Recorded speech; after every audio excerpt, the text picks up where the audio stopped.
The President of the Federated States of Micronesia has told Lydia Lewis his country could be staring down a fiscal cliff if the US Congress doesn't approve its Compact of Free Association urgently. The Federated States of Micronesia started its new administration in May, led by President Wesley Simina. At the tail end of the Pacific Islands Forum Leaders Summit in Rarotonga, he sat down with Lydia, who started off by asking about domestic issues. The United States and the Federated States of Micronesia were able to sign off on our Compact of Free Association. But, as you know, it has to go through Congress for its approval because of the funding and other requirements of the U.S. laws. So our part is done. Our Congress has ratified it. Our state governments have approved it, endorsed it, and we have sent it to the U.S. Congress. And now it's with them. But given the situation in their own Congress, it's kind of held up. But right now, we're hopeful because hopefully in the next few weeks or few days, it will be introduced as for the U.S. Congress to consider. So we're hopeful that pretty soon we will have some funding sources through that compact mechanism. And what are the implications if it doesn't happen soon? What are you working out within your government at the moment, and what measures are you putting in place?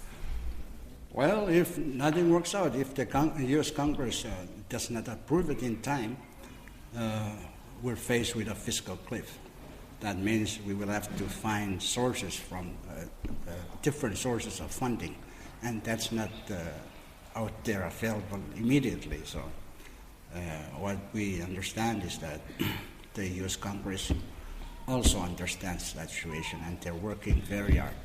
And we're very grateful that even during this situation they're faced with in the partisanship in the U.S. Congress, that is one issue they have agreement on.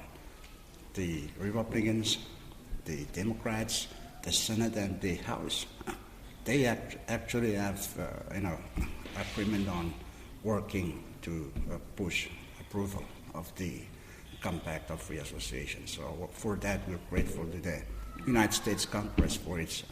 What are your priorities for this term?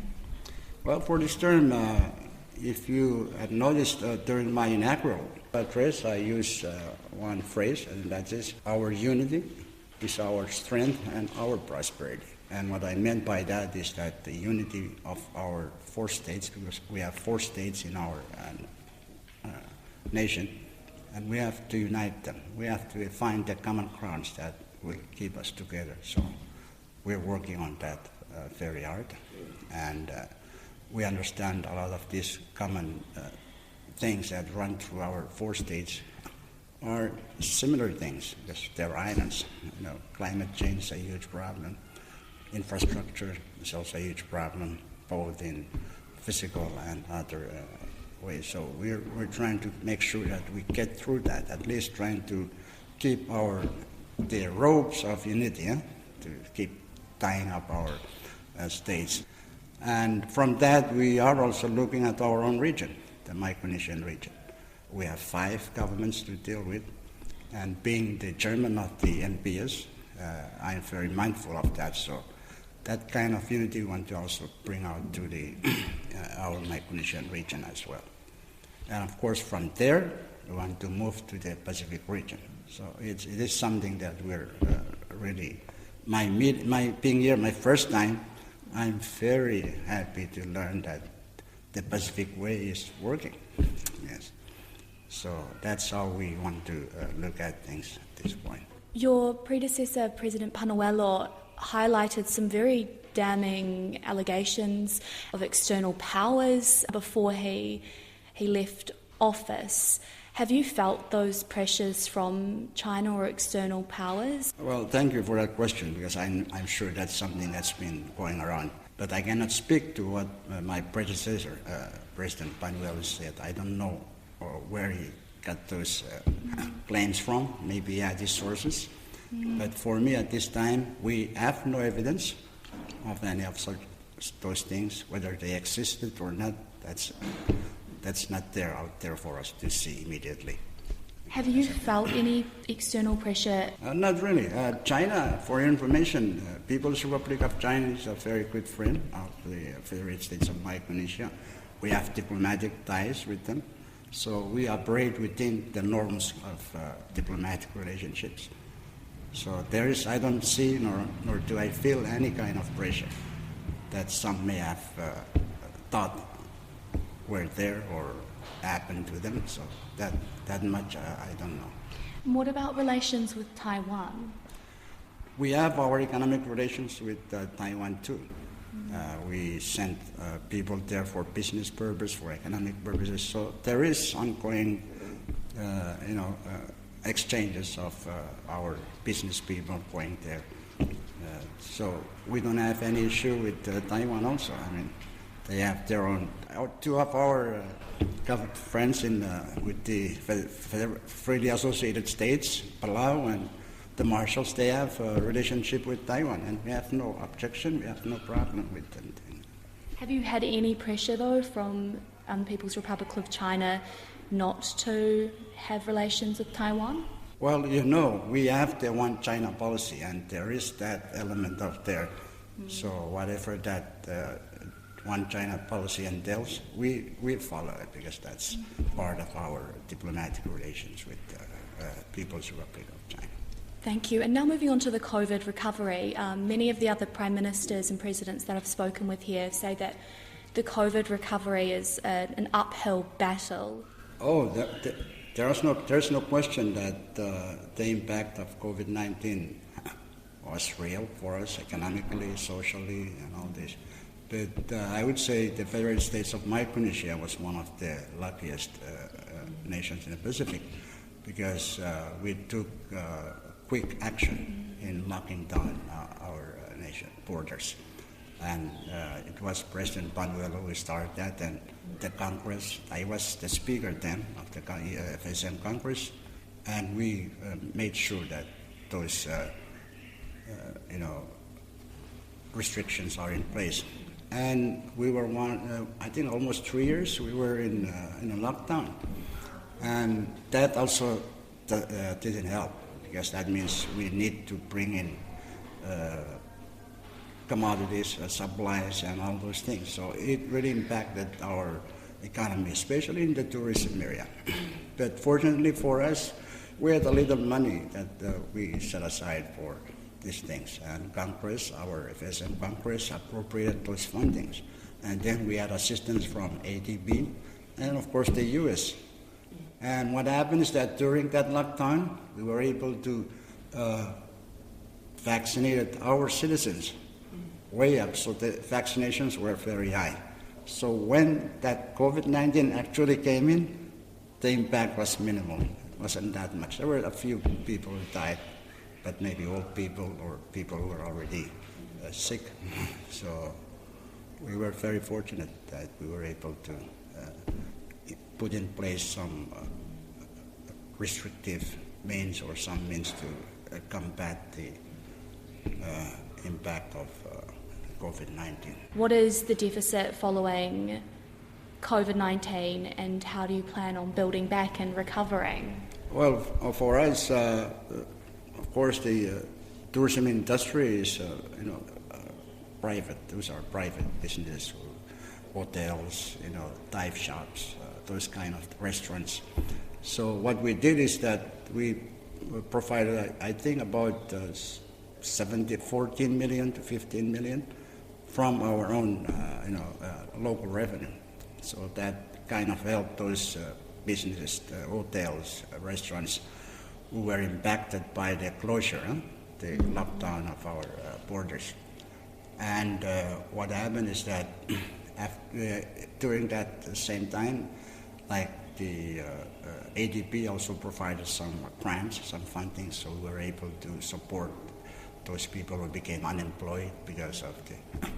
So there was those assistance that came in at the time, so we were able to continue to support our tourism industry. And right now we're just continue to make sure that the tourists come back, all these things. So We're working on transportation and to see if they can bring back the tourists that we lost during the COVID. What's your predominant market? I don't think it'd be easy for me to get there from Aotearoa. Exactly. Well, that's why this kind of meetings that we have is the connectivity is very important to us. And it's not just connectivity in terms of the transport of goods and supplies, but also transport of people, like tourism. So we're really exploring all the different options that are out there. We're visiting all these different countries with airlines. We're also establishing our own transportation task force. They will look at all the different options, airlines, sea transport, to see how we can put together a package that would develop and become useful in the transportation industry. Yes. And as I'm speaking with you, we're at the Pacific Islands Forum, and being such a significant figure in the Micronesian bloc, I wanted to ask you a little bit about what transpired. Is there going to need to be an apology from any of the leaders to Nauru because of what has transpired, or where does it sit at the moment? Give me a lay of the land. Apology for what? The fact that Nauru left, I'm wondering whether or not they need an apology for something, if any of the other leaders have question them on issues that they didn't see fit in terms of the appointment of Baron Wanga. Oh, well, for the issue of the appointment of Baron Wanga, that's already a done deal. It's something that's already done. So we were not looking at that. We're looking at our process moving forward into the future. For example, appointment of next SG, if it comes to that after the terms of Wanga's terms are up.